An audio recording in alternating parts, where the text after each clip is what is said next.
What does it really take to be a successful trader? What kind of work do you need to put in to make that happen for yourself? Our guest today is Don Miller. He's going to talk to us about that and what it took maybe for him to become a success and the work he went through. Don, thanks for being here. You're very welcome.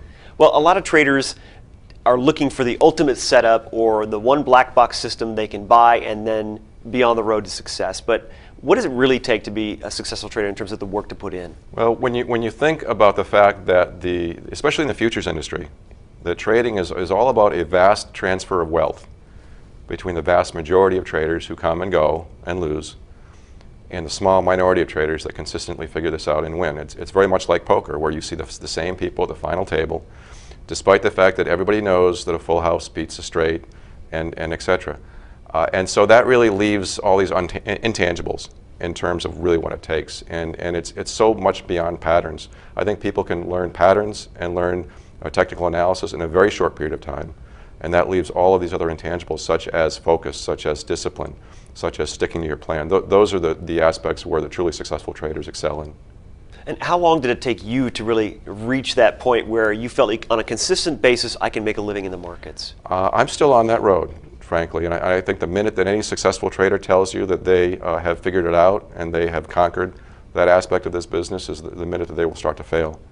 I've been very blessed and have done very well in recent times, but I don't consider myself to have been there. In terms of how long it took me to get to where I think I pretty much figured out this and have joined the small minority who are consistently profitable, it took me close to a decade to reach where I've reached now. Now in 2008 you had a tremendous year. You made $1.6 million in profits just from trading. Yes. How do you beat that? How do you duplicate that? Have you figured out if that was an aberration or if there's something you can continually do on a year-over-year basis to make that happen? Well, I think in terms of an aberration, every trader is going to experience the highs and lows, as in the course of a day, a week, a year, or a month, or a career.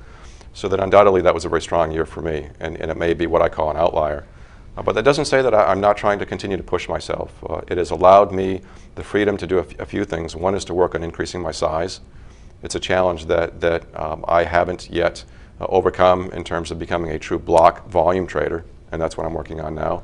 And it's also frankly allowed me some time to go back into the educational world and spend some time trying to provide support for other traders in the process. Do you think it's duplicatable, if that's a word? Can you teach somebody to do the same thing? Can I take a guy off the street and show them to do what you do? Well, with any type of education, I believe, first of all, it's important, and you have to have that foundation. I don't think that anybody can succeed without it. So having said that, it's a necessity. At the same time, coming from a family of educators, I also realize that you can provide somebody with the best educational possible, and ultimately it's up to them to perform. And again, it gets back to the intangibles in terms of, are they willing to do things that other people won't do. An example today is today's President's Day when we're taping this. And I had a couple of choices. I could have slept in. I could have said the U.S. market, equity market's on vacation today. I could have prepared for my presentation, rehearsed it. I said, no, I'm a trader. So I get up at 5 a.m. With a flashlight so I didn't bother my wife and daughter in the hotel room, and I traded the Europe market. And it's those sorts of things. Al Pacino in Any Given Sunday said that this is a game of inches. And it's the traders that are willing to fight for those inches day by day, hour by hour. Those are the traders that are really going to make it in this business over the long run. Don, thanks for your time. You're very welcome. You're watching the MoneyShow.com video network.